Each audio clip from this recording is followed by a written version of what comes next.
अरे भाई कौन रुकेगी? वो तो रुकने के लिए पहले कलकत्ता हाईकोर्ट ले गया, वो भी नहीं रुक सकता। हाईकोर्ट को दो बार एप्लीकेशन डाला तो हाईकोर्ट का जो प्रधान विचार वो मेरा रिजेक्ट करके मेरा फेवर में जजमेंट दिया।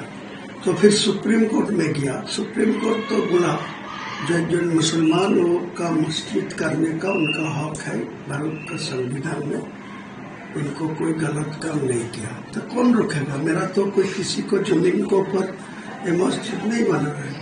मैं जो ट्रस्ट है वेस्ट बंगाल इस्लामिक फाउंडेशन जो ट्रस्ट है, वो ट्रस्ट का जमीन खरीद करके मस्जिद बना रहा है, कौन रोकेगा?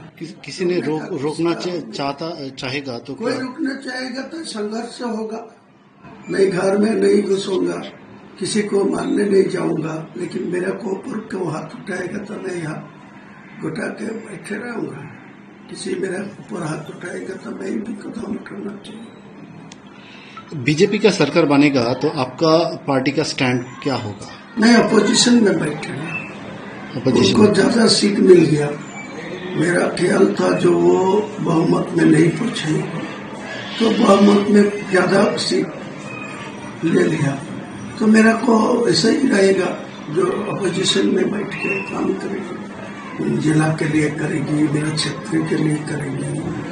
सारे राज्यों का कोई गलत काम पे सरकार कदम उठाएगी तो उनको खिलाफ में रोड पे खड़ा होकर लोगों को समझाएगी।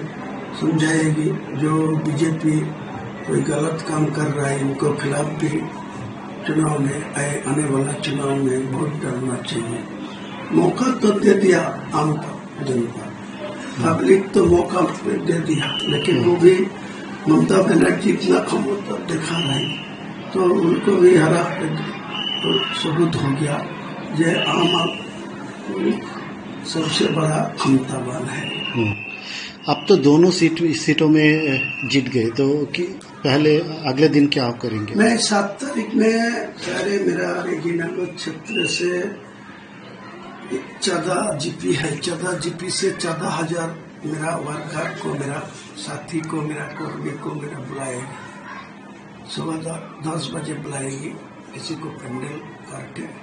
तो 14 अंचल में 14,000 और जो 9 में 2,000 लीडरशिप 16,000 आदमी को लेके 7 तारीख में बैठ के आलोचना करके, मेरा ख्याल है ये रेजीनगर जो टीएमसी को 92,000 में हराया और बीजेपी को 68,000 वोट में हराया, तो ये सीट मेरा खुद खास ताल्लुक है, मेरा घर भी है, घर भी है।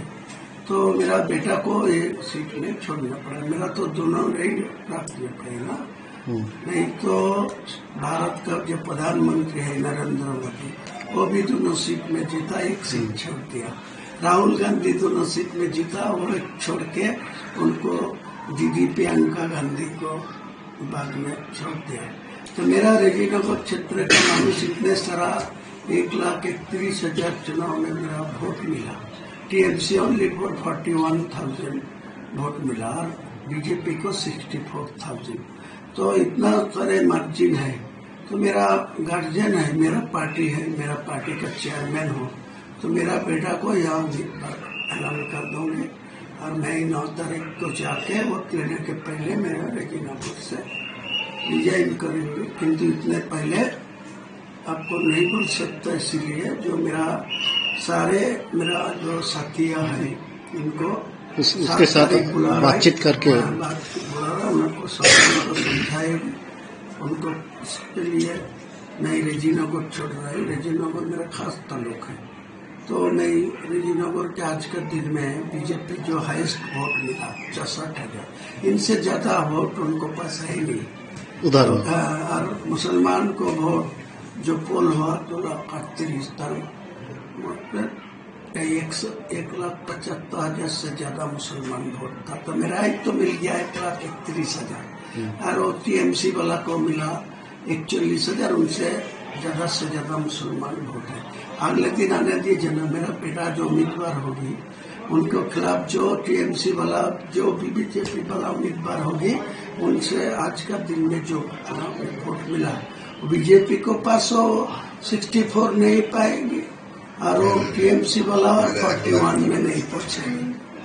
उसके बाद अगर लोकसभा इलेक्शन में आप लोकसभा में मैं अभी ऐलान कर दिया, अभी भी 7 तारीख में भी ऐलान कर दूंगी, जो लोकसभा में नहीं आने वाला लोकसभा में मैं खुद बहरमपुर में चुनाव में उतरेगी। मैं 2 लाख वोट से मेरा नौदा, रेजीनगर, बेलडंगा, कांदी, भरतपुर 5 सीट से मैं रेजीनगर में 1,31,000 मिला, तो लोकसभा में मैं 1.5 लाख मिला, 1.5 लाख।